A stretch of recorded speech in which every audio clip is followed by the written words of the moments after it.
All right. Hi, everyone. It is 12 noon, so I'm going to get started. A few housekeeping things first. So this webinar is being recorded and will be made available after this session. And there is a chat box for any questions that come up during the presentation. I will try to answer as I go, but also there will be time at the end for answering those questions. Welcome everyone. Thank you for coming today. My name is Chelsea Cunningham. I'm the Programs and Engagement Manager here at the Saskatchewan Health Research Foundation. And today we are talking about the SHRF Mobilize Grant. Before I get into the meat of the presentation, I'd just like to take a moment to acknowledge that the SHRF office is here in Saskatoon, which is homeland of the Métis and Treaty 6 territory. And SHRF, we provide funding across Saskatchewan. So we encourage everyone to take a moment and consider their connection with the land and the history behind it. So today I will be talking about, first I'll do a very brief introduction of who SHRF is.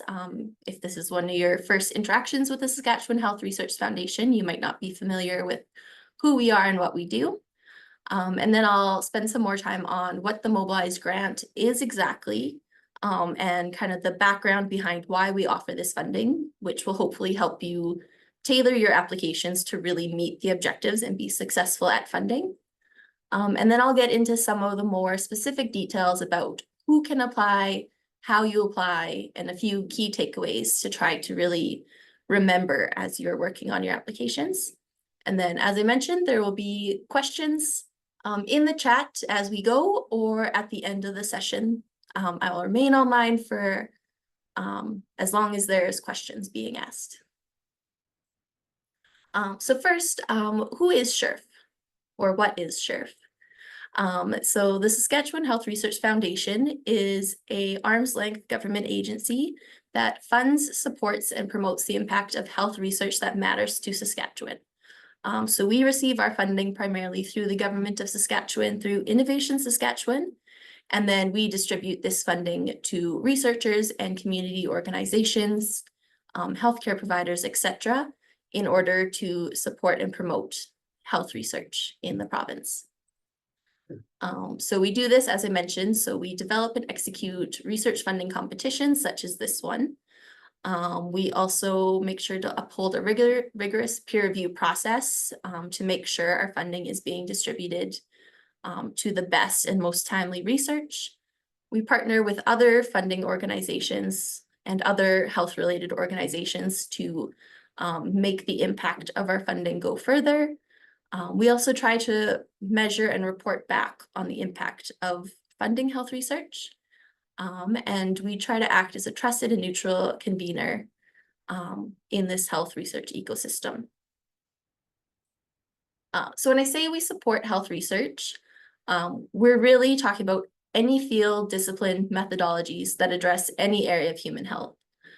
So this ranges from the development of new medicines and treatments to strengthening the healthcare system to just any activity that improves the health of Canadians and people around the world. I guess I borrowed this from CHR. We specifically try to focus more on people of Saskatchewan. But yeah, so this can be anything from biomedical to social sciences to education, social work, etc. If it has a positive benefit on health, it's probably eligible for SHRF funding. And we do this through our grants. So we have a number of different funding programs that all work together to advance our strategic goals, which are to strengthen research capacity, increase investment, and align research with stakeholder needs. And these fall under 4 different pillars, but today we are focusing on the Connections program. And the purpose of this program is to connect and align research with the needs of Saskatchewan. And so in order to meet that, we have the Mobilize Grant. So the Mobilize Grant, the purpose is to fund knowledge mobilization activities in relevant and practical settings, with the overarching aim to improve the applicability and impact of health research. So it's a fairly technical purpose. When I say knowledge mobilization, we're really referring to any and all activities used to bring awareness to research, research activities, findings, evidence, in a way that can be used in practice. So this can include compiling knowledge and best practice into a useful form that can help healthcare providers in their practice as an easy reference or guide best practices to implement.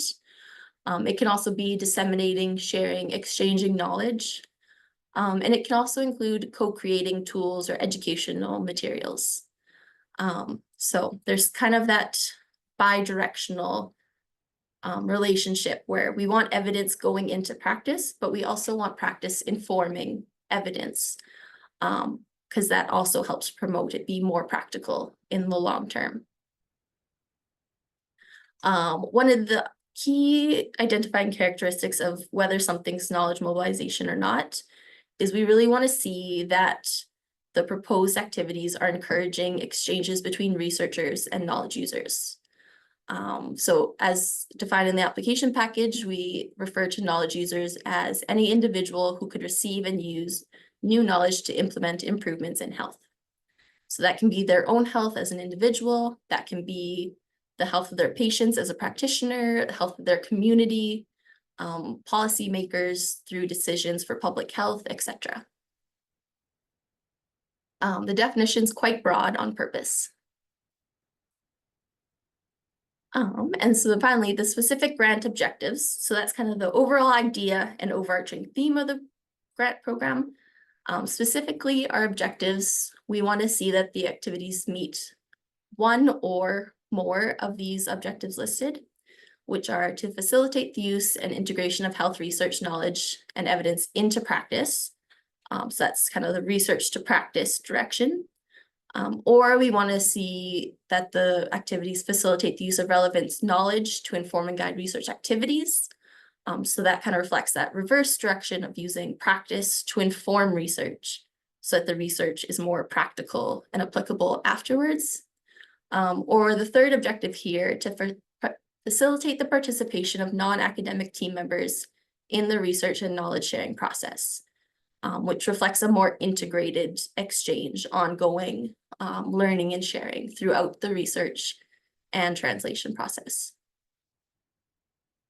In all cases, there should be research and knowledge users involved, participating, identified in the activity.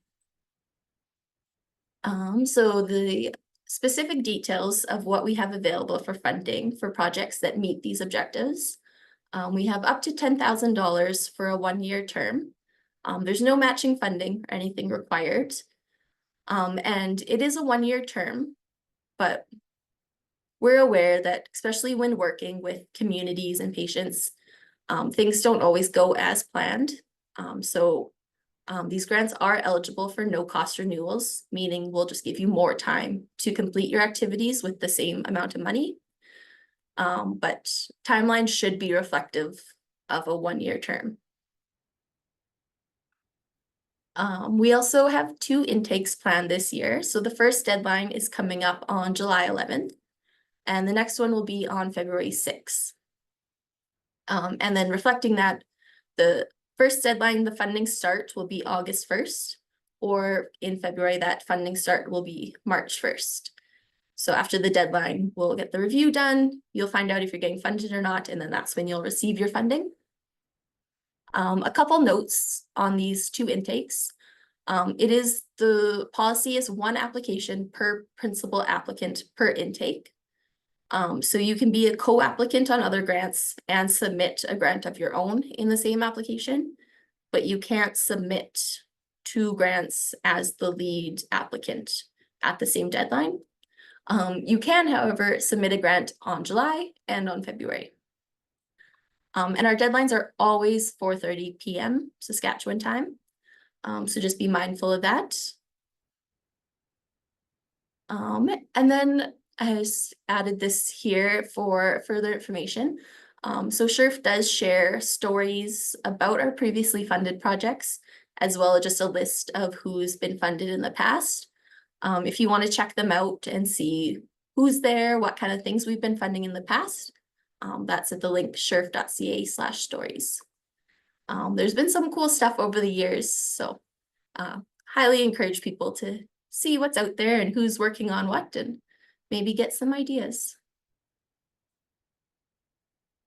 Okay, so that's kind of the why of what we're trying to do here. So now I'll get into the specifics and the policies of who can apply, what the requirements are. So first, eligibility. So who can the principal applicant be? The principal applicant being the person who is actually like responsible for completing and submitting the application, and then will be responsible for administrating the grant throughout the duration of the funding period. So we do have some rules around who the principal applicant can be. First, they have to reside and work in Saskatchewan for the duration of the funding period of the grant. As a publicly funded Saskatchewan agency, we can't send our money outside of Saskatchewan, except for very limited previously approved circumstances. The principal applicant also can't be a trainee in regards to the application they're submitting. So basically, we just need to see that you are working on this project independently or have control of the direction it goes, and are not responsible to reporting to someone else that could affect the objectives. The principal applicants all must agree to adhere to SHRF's funding policies and reporting requirements. This is mostly relevant if you are successfully funded. And then finally, you have to have a position that supports you to carry out activities that promote evidence-based health knowledge and practices on behalf of their organization for public benefit. So this is a lot of words to say that basically you have to be at a post-secondary institution with a research position or position to carry out evidence-based health practices, or at a registered charity or at another nonprofit organization with a similar mandate. In terms of those post-secondary institutions that have a memorandum of understanding with SHRF, so their logos are all listed here. Anyone employed at these institutions is able to apply through them. You will have to get a signature from the research office from the associated institution. So you're encouraged to check with your institution prior to application just to make sure you're able to get all the necessary approvals and accounts set up. Or if you're from a charity or a nonprofit, there'll just be some additional information that you'll be required to provide to SHRF. So this is mostly just financial kind of checking boxes to make sure everything will go smoothly once funded, but we'll have to provide things like your banking information to receive payment if the application is successful. We'll need a CRA registration number, and then contact information for a financial office or designated bookkeeper who will be able to provide the annual financial statements of account to SHRF for the duration of the grant. If you're a nonprofit that is not qualified as a CRA registered charity, I may also request some additional information regarding your organization's charitable status and experience receiving grants, or your governing documents, etc. Just something to show that your mandate meets that previously mentioned point about having a mandate to promote health for public benefit. So in general, if you're from a charity or nonprofit, I really encourage you to reach out and contact me prior to the application just to make sure everything's in order. I would hate to send you started on the application and then have something technical come up that gets in the way of the funding at the very end. The nonprofits especially, you will have to contact me in order to access the application. And that's just to ensure that the nonprofit will be able to receive our funding. So that was the principal applicant requirement. So there's at least one person that on the team that has to meet that definition and requirements who is able to submit the application. But there's also a role or space on the application to have a team apply with you. And so we don't have a minimum team requirement on this application, but that's not really because you don't need a team. I really struggle to picture a grant that meets all the objectives I've talked about that has no team members or supporters listed and included on the grant. The lack of minimum team membership is more to give all the different types of research and activities space to show their team in a way that works best for them, with less rigid rules around what they need to submit or not submit. So on every application, you should be demonstrating engagement or potential to engage knowledge users and the identified target audience through at least one of the following. So you could have in-kind resources from knowledge users or similarly invested organizations. You could have letters of support specifically identifying how the proposed project will benefit the audience and or knowledge users. You could have co-applicants added to the application with you as principal applicant. You can have a really detailed project plan describing how the knowledge users and audience will be successfully engaged within the timeline. Whether that's a designated team member who already has some existing relationships, or meeting the audience where they're at in a space where they will be receptive to the information, or any other relevant methods of support. As long as it's identified in the application and makes sense with who the knowledge users and audiences are, it will be considered strongly in review. So I talked a bit about co-applicants in the last slide. So I just want to kind of talk about the project team roles and how they fit on SHRF grants, just so you can kind of see how they fit in the application and who should be added where. So for the Mobilize grants, we have a space to upload a document where you can describe the background and role of each team member. So this means there's no resumes or CVs or other information that each team member needs to upload themselves. The principal applicant is able to compile it all and upload it. But that being said, the co-applicants, personnel, and supporters can be invited to the application directly, where you add them by their name and email, and they'll receive an invitation where they can confirm that they are participating in this grant, just by hitting accept on the invitation. So these invitations, they can be invited as co-applicants. These are individuals who are contributing to the intellectual, cultural, or scientific direction of the project. So this includes your researchers, your knowledge users, and people with lived experience. You can also invite your personnel. So these are your trainees, research staff, anyone else that's being paid from the grant funds to carry out the work being done. And you can also invite supporters. So these are the individuals or organizations who provide a limited and defined role in the project. So there's some overlap between supporters and co-applicants. I usually try to encourage people to divide them by co-applicants are the ones that are really contributing to the work and guiding the direction, whereas supporters are more the ones that are interested in how it turns out, but aren't necessarily contributing during the project and the work.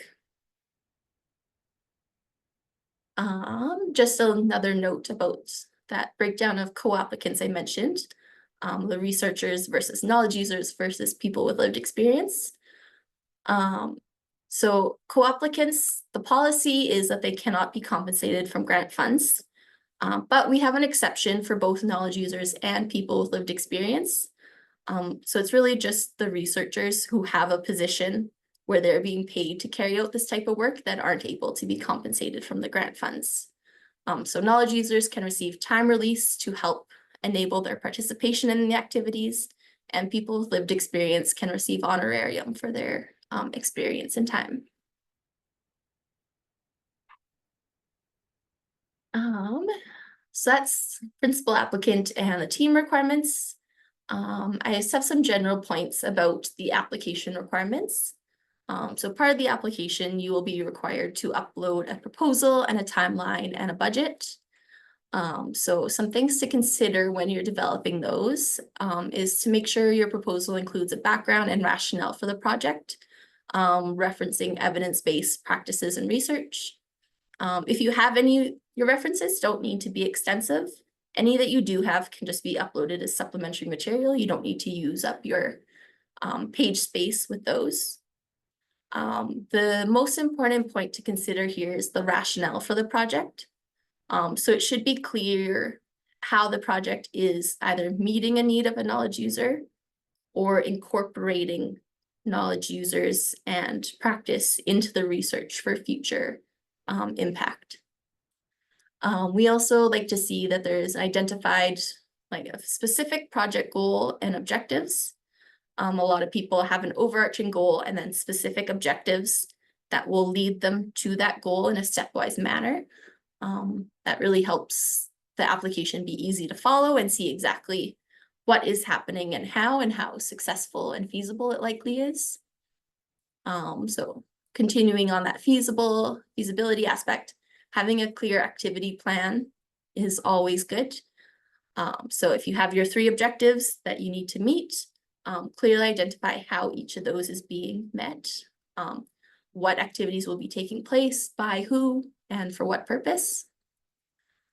You also have to make sure you identify the target knowledge users and audience. Hopefully they are on the application through invitation or letters of support or other means that I mentioned earlier.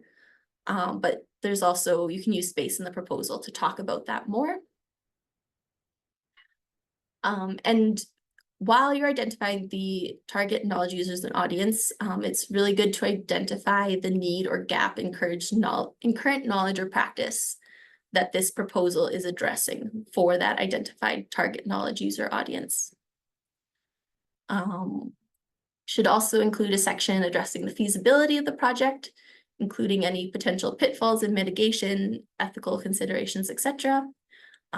Like I mentioned, we know things don't always go to plan, but seeing that you know and are expecting some of the more common pitfalls or delays just adds another extra of layer of assurance to the feasibility of the project, and that the team knows what to do and will be able to get it done. And applications are also expected to have an evaluation plan. This doesn't have to be extensive, but it should touch on that target knowledge user audience and just seeing how the activity was received and if what markers of success might look like that you could watch for. A few more application requirements and rules that might impact your decision of whether you're applying or not. Allowable expenses, our policy is generally that all expenses must be clearly justified in relation to the proposed project and cover only the direct costs. So we don't pay for any like overhead operating costs of long-term programs, institutional infrastructure, etc. And then we highly encourage applicants to look for cost-efficient options. SHRF is publicly funded, and so there's a lot of fiscal responsibility and accountability through that. I should also mention, I think I touched on it with the principal applicant residing in Saskatchewan, but if there are expenses outside of Saskatchewan, it's a good idea just to contact me and make sure that they're eligible. For the most part, our money is expected to be spent in Saskatchewan, but obviously depending on the project and what it needs, there's not always feasible options within the province. So just making sure that you have that justified, that the reason for a contract or other cost outside the province is explained and maybe pre-approved if it's a large chunk of your funding. And then for the other things that are specifically not allowed, so generally in the Mobilize Grant, equipment is not an eligible purchase. Again, if it's really, really required, you can contact me and make your case, and I can make a decision according to SHRF's policies and procedures. Academic dissemination, so journal articles, conference presentations, etc., are also not eligible under this program. That one's a pretty hard and fast rule. If the conference is involving a lot of health practitioners or decision makers, again, you can make your case and I can determine if it fits under the non-academic dissemination line or not.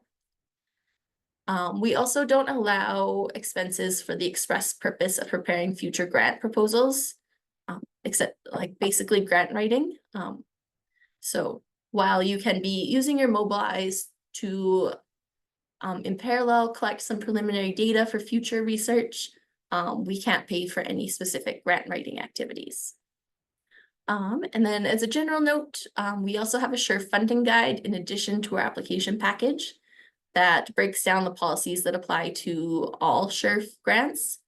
So it never hurts to read that as well, especially if you had questions about honoraria for people with lived experience, etc. Okay, so that's all the requirements, the high-level requirements. I highly encourage you to also read the application package through. Yeah, we do our best to set up the application package in a way that will set you up for success in writing your application. So always a good idea to read it. So once you've gone through the application requirements, your project is eligible, it fits, you have everything you need. How do you actually apply? So our application process is done entirely online through our SHRF research management system, which we refer to as our RMS for short, with the URL there, smartsimple.shrf.ca. And then all the application support information, I've listed the links here again for you for the application package, the funding guide. And there's also a SHRF RMS manual if you are having trouble navigating the system. It has a lot of screenshots and detailed instructions of where you find everything, so it could be helpful to you. So for the research management system, you will need an account in order to do an application. So from the SHRF login page, if you are new to the system, meaning you've never applied for SHRF funding before, you will have to register. There's a button there on the homepage. And then this will take you to registration organization options where you have to choose your organization type. And this is what dictates whether or not you are able to access the application and whether you need to contact me first or not.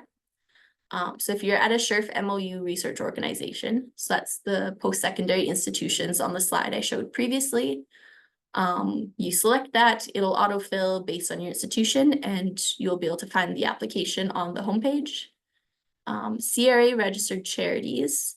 If you are a CRA registered charity, you can choose this option and search your organization's name, and it should autofill your organization.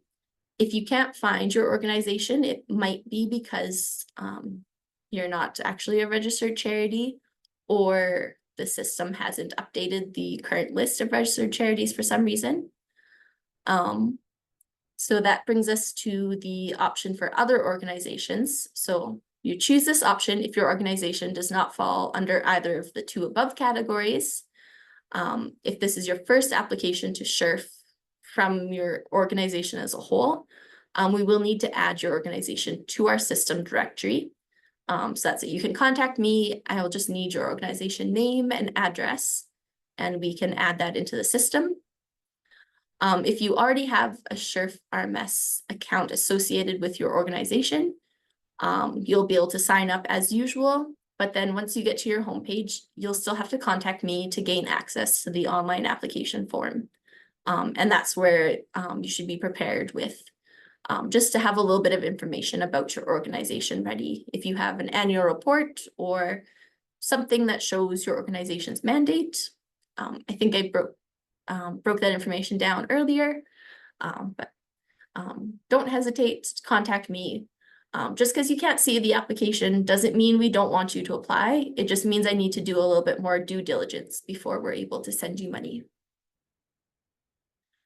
Oh, and I also have a note here that if you have a SHRF account that you've registered with before, but you've changed organizations, you can just contact Tanya at the help desk and she's able to switch that for you. So you don't need to sign up again under a new organization.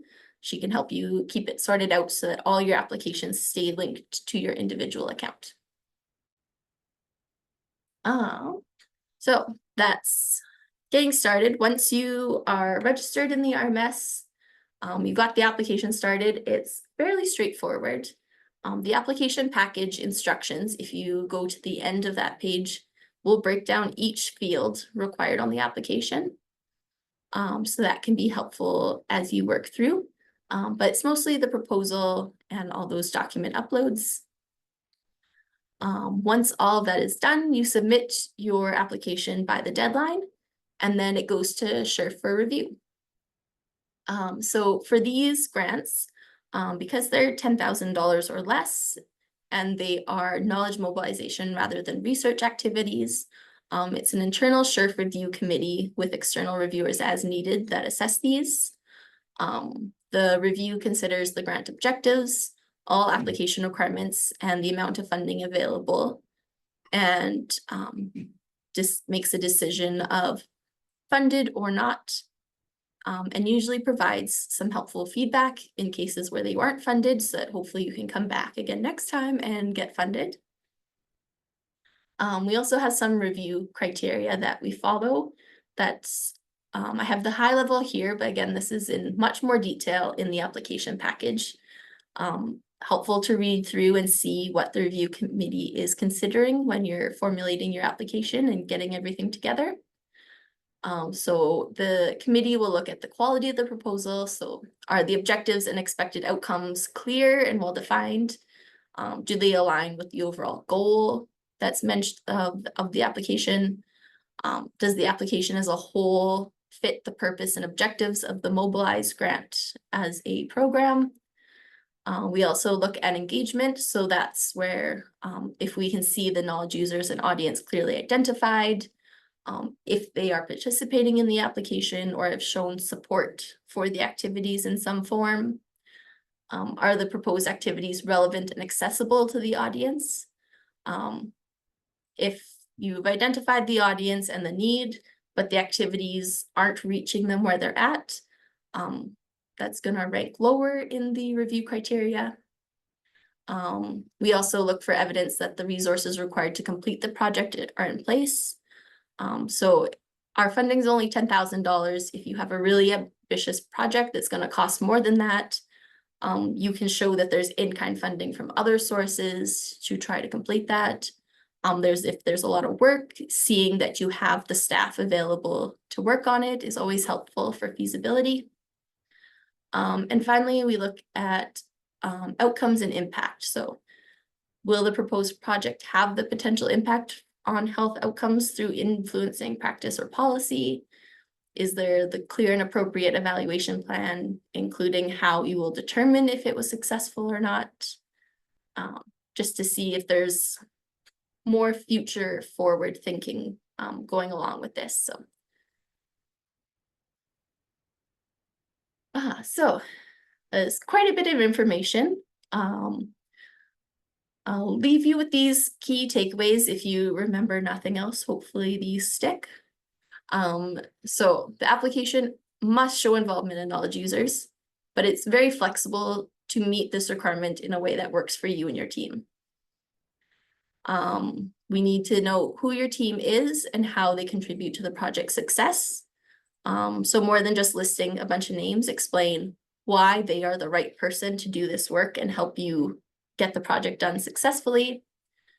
In your proposal, in your background, focus the rationale on why your activity meets a need or addresses a gap, rather than just generally why a health issue is important.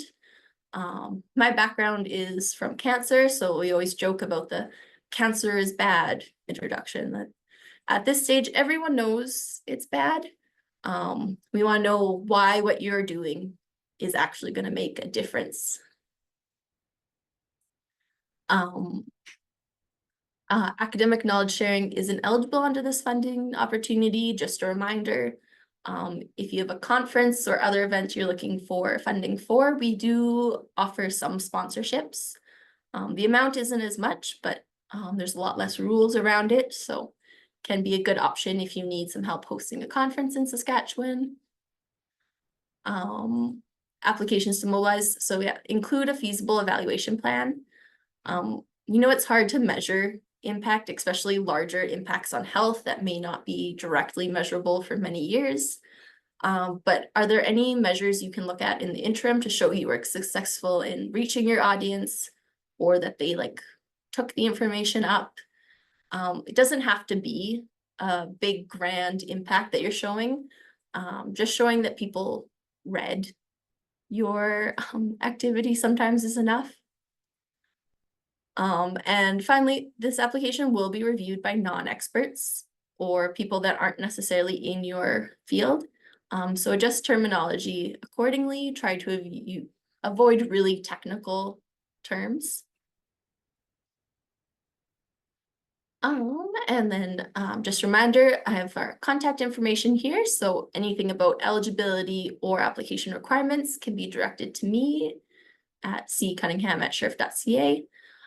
If you have any questions with registering in the RMS, signing up as an organization, any application fields, you can contact Tanya, who's our programs and peer review coordinator.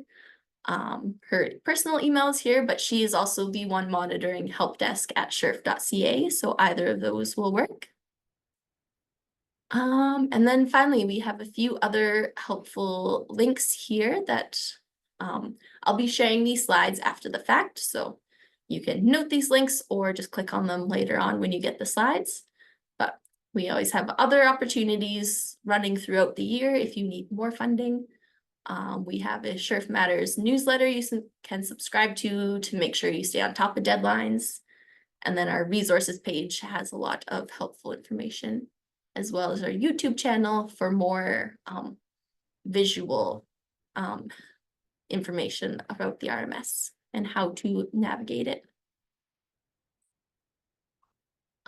So that's all I have for today. If there's any questions, I can answer them now. Otherwise, thank you for joining us today, and I hope to see some applications coming in soon.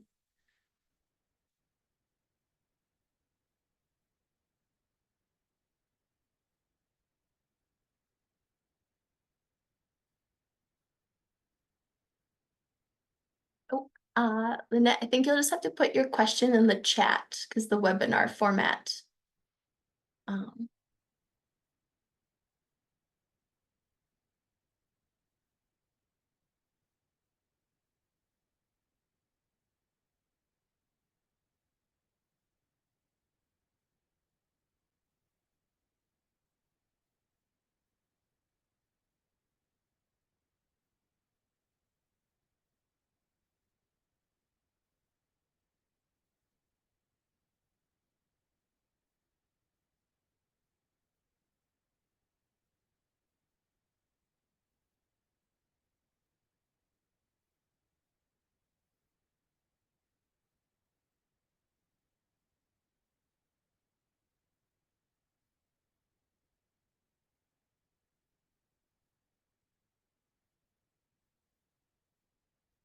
Oh, I see the Q&A box now. Sorry. I do have a Q&A box as well. It was hidden. Okay, so there's a question here about the evaluation plan criteria. To what extent does this need to be central to the Mobilize Grant? For example, if we have a community event for knowledge sharing and collaboration, could this just look like an event feedback form to attendees, or does it have to be more comprehensive in terms of future impact? So yeah, the evaluation plan, we want to see that you're looking at evaluating it and trying to learn lessons from what you've done, but it definitely doesn't have to be super comprehensive.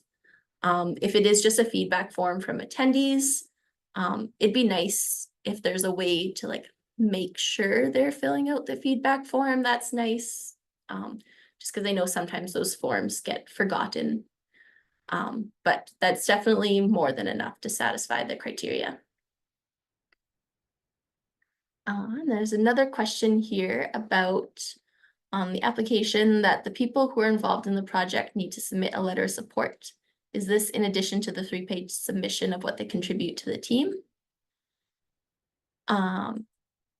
Yes, so for that one, the letters of support, I think there's a separate section for them to be uploaded, or they just go under the supplementary material. We did some updates of the system recently now, and actually I don't quite remember, but the letters of support are on top of any proposal and other documentation submitted. So if they have a standard letter of support they use that they can tailor to the activity, that can definitely be uploaded as supplementary information.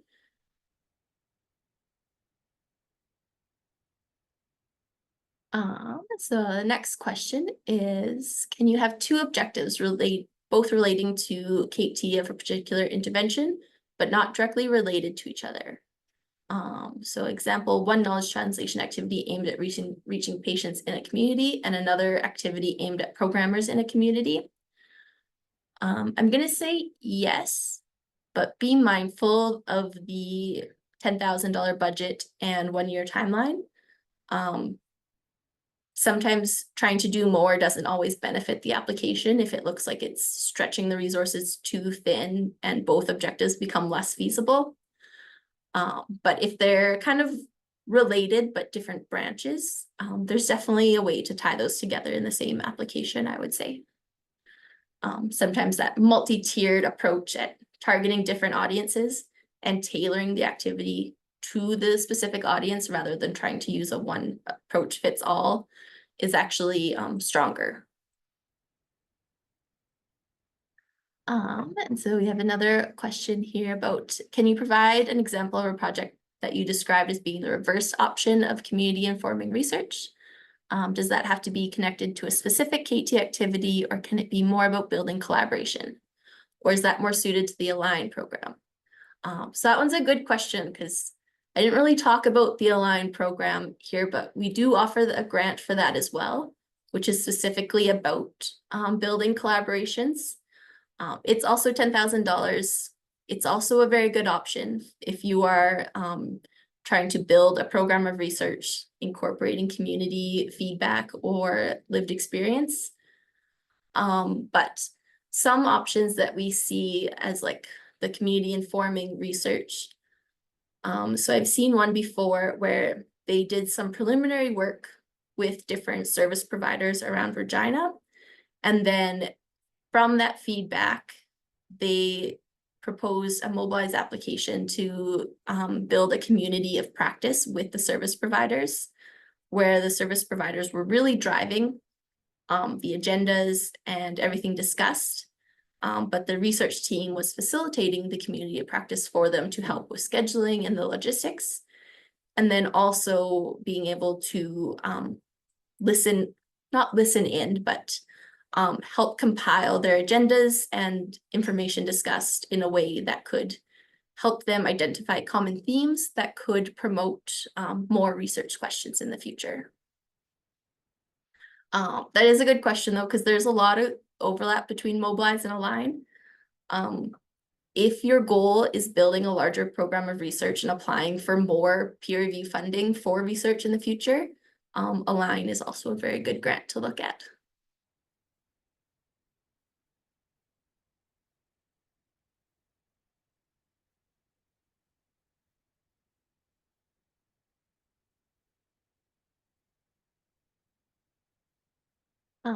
So I think that looks like, I should check my chat box again. Okay, yeah. So that looks like that was all the questions for now. I'll stay on a little bit longer if there are any more questions, but thank you again, and thank you for the questions. It's nice to know that the information is helpful.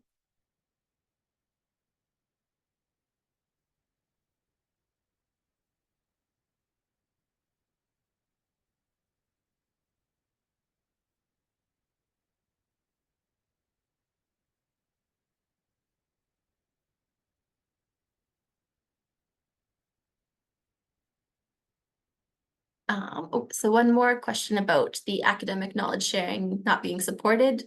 So yes, that's we're talking about knowledge sharing with an academic target audience.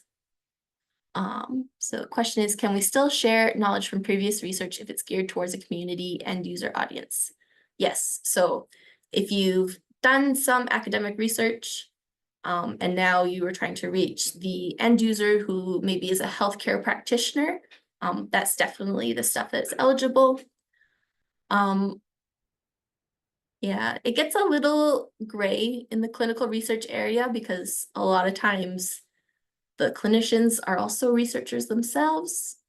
If it doesn't feel clear from what's been discussed in the application package, you're always free to reach out and I can talk it through with you and make sure that it's hitting everything that needs to hit in the requirements.